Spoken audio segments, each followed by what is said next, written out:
नमस्कार, मैं हूं श्रीनारायण तिवारी और आप देख रहे हैं नेशनल न्यूज। कांग्रेस में एक G23 के नाम से एक समूह फेमस है। ये वही लोग हैं, कपिल सिब्बल जैसे बड़े नेता, जो कांग्रेस को फिर से सत्ता में पहुंचे ऐसा प्रबंध करने के प्रयास में लगे हुए हैं। कांग्रेस में केवल गांधी परिवार ही सब कुछ है ऐसा ये मानते हैं कि नहीं, केवल गांधी परिवार नहीं, कांग्रेस में आम जनता, आम लोगों के बीच से आए हुए प्रभावशाली लोग भी हैं, उनको भी मौका मिलना चाहिए। ये G23 मतलब वही लोग, वही 23 लोग जिन्होंने हस्ताक्षर करके सोनिया जी को पत्र लिखा था और कहा था कि कांग्रेस को फुल टाइम अध्यक्ष मिले, कांग्रेस में आंतरिक चुनाव हो, लोकतांत्रिक परंपरा से कांग्रेस के पदाधिकारी चुने जाएं। ये वही G23 कहलाते हैं। ये ग्रुप 23 नेताओं का है। अब ये इतने फ्रस्ट्रेट हो गए हैं 23, इन्हें बड़े बड़े लोग हैं, कपिल सिब्बल जैसे महारत हासिल लोग हैं। कपिल सिब्बल 10 साल तक मंत्री रहे हैं कांग्रेस के एकदम वही जो राम सेतु को काल्पनिक बताते थे, भगवान राम को काल्पनिक पात्र बताते थे, ऐसा पाप भी कपिल सिब्बल ने किया हुआ है। इनका नाम कपिल सिब्बल रख दिया गया था उस समय, क्योंकि वो जिस तरह से भगवान राम का विरोध कर रहे थे, राम सेतु का विरोध कर रहे थे। एक कपिल सिब्बल वकील है पेशे से, सुप्रीम कोर्ट में कांग्रेस के बहुत सारे पाप धोने का काम यही कपिल सिब्बल करते थे। अभी नाराज है कांग्रेस ने साइड ट्रैक कर दी है, G23 में आ गए हैं, क्योंकि कांग्रेस में जो गांधी घराने खिलाफ, जिसको गांधी घराने को लगेगा कि हमारे खिलाफ जा रहा है, खिलाफ जाए ना जाए, इनके मन में शंका हो जाए तो उसका पत्ता काट दिया जाता है। पहले जमाने में तो ये था कि दुर्घटनाएं हो जाती थी और सत्ता केंद्र में भी कांग्रेस की होती थी, राज्य में भी कांग्रेस होती थी, तो जो गांधी घराने के खिलाफ सोचता भी था उसका कभी एरोप्लेन हेलीकॉप्टर क्लैश हो जाए, कभी गिर जाए, कभी वाहन दुर्घटना हो जाए और वो खत्म हो जाते थे। मैं लंबा नहीं, आज के केंद्रीय मंत्री ज्योतिरादित्य सिंधिया के पिताजी स्वर्गीय माधवराव सिंधिया की दुर्घटना देख लीजिए, राजस्थान के पायलट के पिताजी दुर्घटना देख लीजिए। ये सब ऐसे ही रणनीति के तहत हुई दुर्घटनाएं कहलाती हैं, जिनकी जांच भी नहीं हुई है।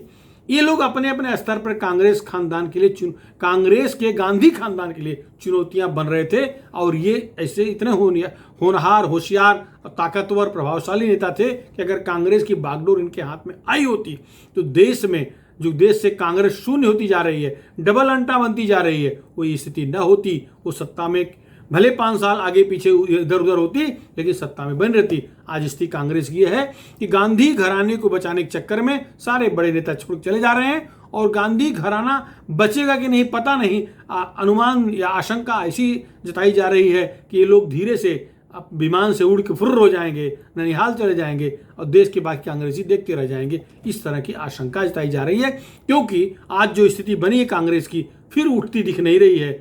भूल जाइए सोनिया जी का जो एक बार आकर्षण काम आया था, मनमोहन सिंह जैसे लोग 10 साल तक रबर स्टैंप प्रधानमंत्री बन के राज किए, तो वो उस समय सोनिया का पहला प्रयोग था।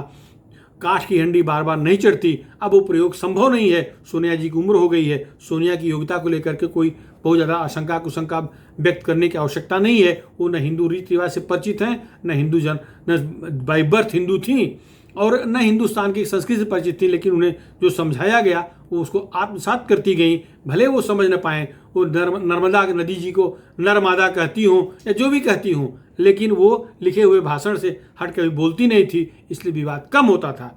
नपा तुला बोलती थी, सब उनकी सुनते थे। वो सीधे सीधे राजीव जी की धर्मपत्नी हैं, राजीव जी प्रधानमंत्री थे, योग्य प्रधानमंत्री थे, और राजीव जी के निधन के बाद उन्हें जबरदस्ती लाया गया राजनीति में, तो उनका लोग सुनते थे, उसका फायदा मिला। 10 साल कांग्रेस सत्ता में रही, लेकिन जो 10 साल के पाप थे कांग्रेस को खत्म कर दिए। कांग्रेस अपने बल पर नहीं थी, वो अलग पार्टियों के सहयोग के साथ चलाई, लेकिन चला तो सोनिया गांधी का ही था, चला तो सोनिया के प्रभाव का ही था। तो अब आज जो 23 लोग अलग हो गए हैं, ये 23 लोग कांग्रेस के लिए इतनी बड़ी खाई खोद रहे हैं कि कांग्रेस से तात्पर्य गांधी घराने से है, इस G23 के तात्पर्य उस जी ग्रुप से है, जी खानदान से है, जी माने गांधी, उस खानदान से है जिसके खिलाफ यह जी राजनीति कर रहा है, एक ग्रुप तैयार कर रहा है। अब सीधे सीधे आते हैं विपक्षी एकता के लिए जो कोशिश की जा रही है, विपक्षी एकता की कोशिश कपिल सिब्बल भी कर चुके हैं और वो सफल रहे हैं।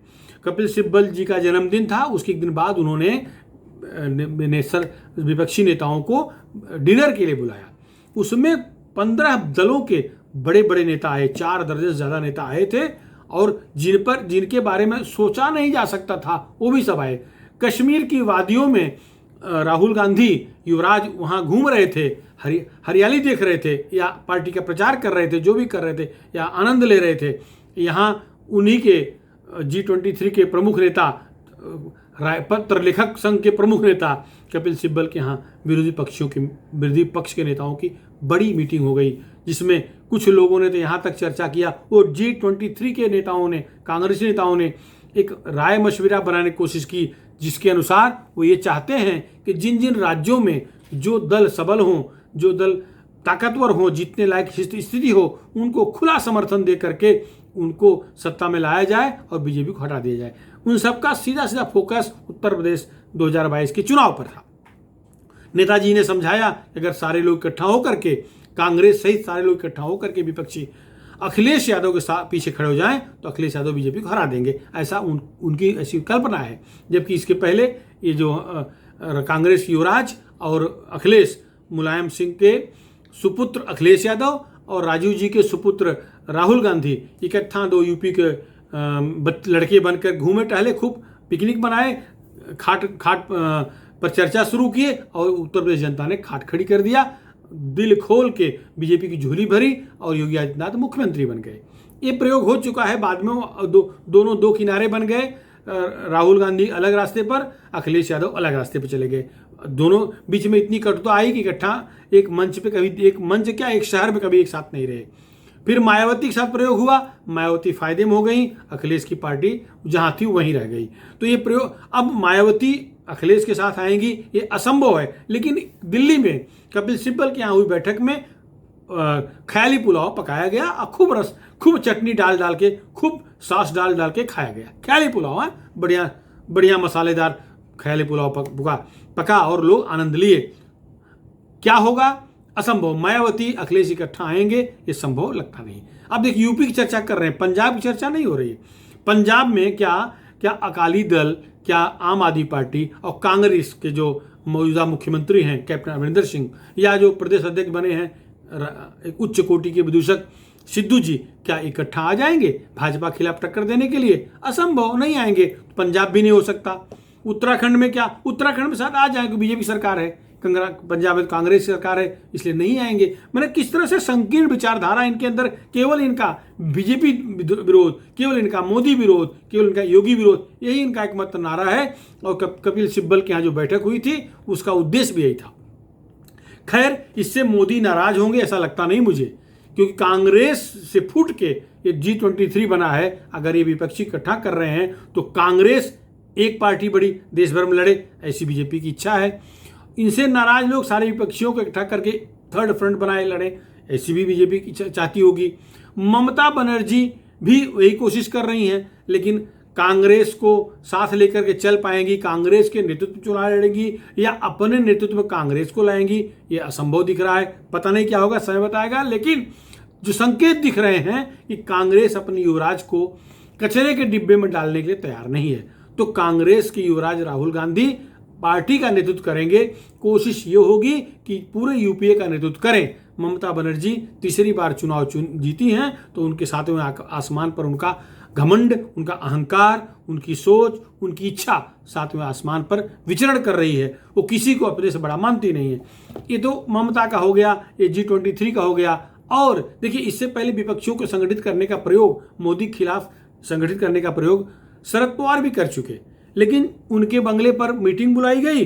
और पहले तो ऐसा मीडिया को लीक किया गया, ऑफिशियल कोई नहीं बोला, कि बड़े बड़े धुरंधरों का नाम लिया गया कि फारूक अब्दुल्ला आएंगे, बड़े बड़े नाम लिए गए, समाजवादी पार्टी से, मायावती की पार्टी से, सब बड़े बड़े लोग आया कोई नहीं। सी ग्रेड के कुछ लोग आए, उसमें उनके बंगले पर मीटिंग बुलाई गई, और उसमें जब देखे कि मीटिंग फ्लॉप हो गई, सब वो सी ग्रेड बी ग्रेड के नेता आए हैं, कोई ए ग्रेड नेता नहीं आया है। तो धीरे से माजिद मेनन निकलते हैं, कहते हैं कि वो मीटिंग शरद पवार जी ने नहीं बुलाई थी, वह मीटिंग तो राष्ट्रमंच ने बुलाई थी, जो तृणमूल कांग्रेस में भाजपा छोड़ गए हैं। यशवंत सिन्हा नाराज भाजपा से नाराज यशवंत सिन्हा वो मीटिंग बुलाए हैं उनकी पार्टी, उनका जो संगठन राष्ट्रमंच है 4-5 साल पहले ही बनाए थे और वो तभी उनके ऊपर मढ़ दिया गया।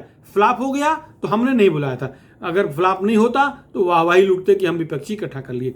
मैंने शरद पवार जी भी महाराष्ट्र के कद्दावर नेता हैं, देश में उनकी प्रतिष्ठा है, उसको लेकर कोई संदेह नहीं है, लेकिन शरद पवार जी पश्चिम महाराष्ट्र के बाहर नहीं निकल पाते।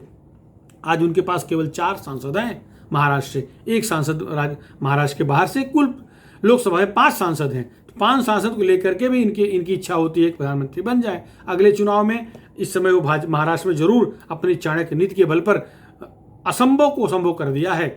शिवसेना का मुख्यमंत्री बना करके, कांग्रेस को इकट्ठा करके, कांग्रेस, राष्ट्रवादी कांग्रेस और शिवसेना एक सरकार चल रही है। 1.5-2 साल से महाराष्ट्र सरकार चल रही है। इसका पूरा श्रेय अवश्य ही शरद पवार को जाता है। लेकिन पश्चिम महाराष्ट्र के नेता को, एक क्षेत्र राज खाली पश्चिम महाराष्ट्र में है, कुछ जिलों महाराष्ट्र के, इनको प्रधानमंत्री कुर्सी मिल जाएगी ऐसा संकेत दूर दूर तक नहीं दिखाई दे रहा है।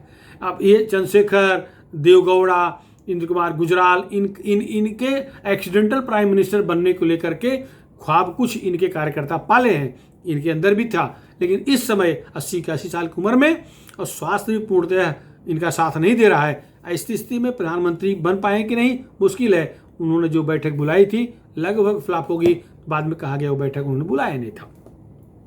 उस बैठक में कौन कौन थे? एनसीपी के ज़्यादातर लोग थे, बाकी उमर अब्दुल्ला थे कश्मीर से, और आरएलडी से जयंत चौधरी थे, ये समाजवादी पार्टी से घनश्याम तिवारी थे, आप पार्टी सुशील गुप्ता थे जिनका बहुत नाम आप सुने नहीं हो कभी, और इलेक्शन कमिश्नर SY कुरैशी थे।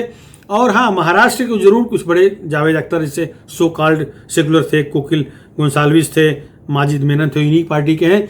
इस तरह से प्रमुख नेता थे और ये विपक्षी एकता की मीटिंग थी। आए कौन? C ग्रेड के नेता, तो वो बाद में खैर डाइवर्ट कर दिया गया। फिर इसके बाद राहुल गांधी मीटिंग बुलाए, पेगासस के बहाने में बुलाए नाश्ते पर। हाँ, उसमें करीब 100 लोग, 100 MP लगभग आए थे, लेकिन वो नाश्ता करने आए थे, सब दिल्ली में थे, वही चले गए थे। उनमें प्रमुख थे TMC कल्याण बनर्जी, शिवसेना के संजय राउत और RJD से मनोज झा जैसे प्रमुख लोग वहाँ पहुँच गए थे। भाई खरगे और अधीर रंजन चौधरी आदि थे। लेकिन मुख्य शिवसेना बड़ी पार्टी और ममता बनर्जी TMC कल्याण बनर्जी का वहाँ रहना ये जरूर चर्चा का विषय बना। शिवसेना के संजय राउत और राहुल गांधी की दोस्ती जगजाहिर दिखी, दोनों गले से गले लग करके जिस तरह से बातें कर रहे थे उसको लेकर के अलग तरह तरह के सवाल उठाए गए, कैश लगाए गए। खैर वो बात की बात है। अब सोनिया गांधी 20 अगस्त को बैठक बुलाई है, वो भी चाहती हैं समूचा विपक्ष उनके साथ उनके बैनर तले आ जाए। देखिए क्या होता है। कोशिश तो यह है मोदी कार्ड तैयार करने का, लेकिन मोदी का विकल्प है कौन इस समय देश में? क्या ममता बनर्जी हैं? क्या शरद पवार जी हैं? क्या अखिलेश यादव हैं? क्या राहुल गांधी हैं? क्या मायावती हैं? या दक्षिण से कोई और है? कौन है? कौन काट है उनका? या स्वयं सोनिया जी हैं? सोनिया जी अगर प्रधानमंत्री बन गई होती है तो मानते सोनिया जी हो सकती हैं, 10 साल के एंटी इनकम्बेंसी के बाद सोनिया जी बन सकती हैं। लेकिन उस समय जब मनमोहन प्रधानमंत्री बनाई तो जो कंडीशन तब था वो कंडीशन अब है, विदेशी मूल का वाला कंडीशन बना हुआ है। इनके विदेशी मूल चक्कर में ही शरद पवार कांग्रेस छोड़ के बाहर गए थे। अब अलग बात है कि स्वार्थ के लिए, राजनीतिक लाभ के लिए फिर कांग्रेस में आ गए।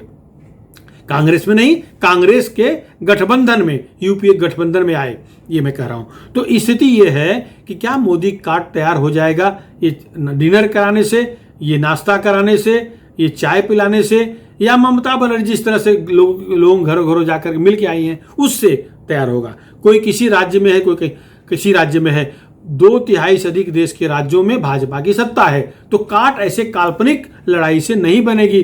कुछ उसमें क्रियान्वयन दिखेगा तो होगा, कुछ ऐसे नेतृत्व दिखेंगे तो होंगे। इंदिरा खिलाफ काट तैयार हुई थी तो JP आंदोलन के प्रणेता जयप्रकाश नारायण थे उस समय, उन पर देश की जनता का विश्वास था, हिंदी भाषी क्षेत्रों में महानायक दिखते थे, इसलिए हो पाया था। अब मुश्किल है, खैर क्या होता। 20 अगस्त की जो सोनिया जी की मीटिंग है उसमें दिखेगा क्या होगा। फिलहाल इस मुद्दे पे इतना ही, आगे जैसे जैसे डेवलपमेंट होगा हम आपको जरूर पहुंचाएंगे। फिलहाल नमस्कार।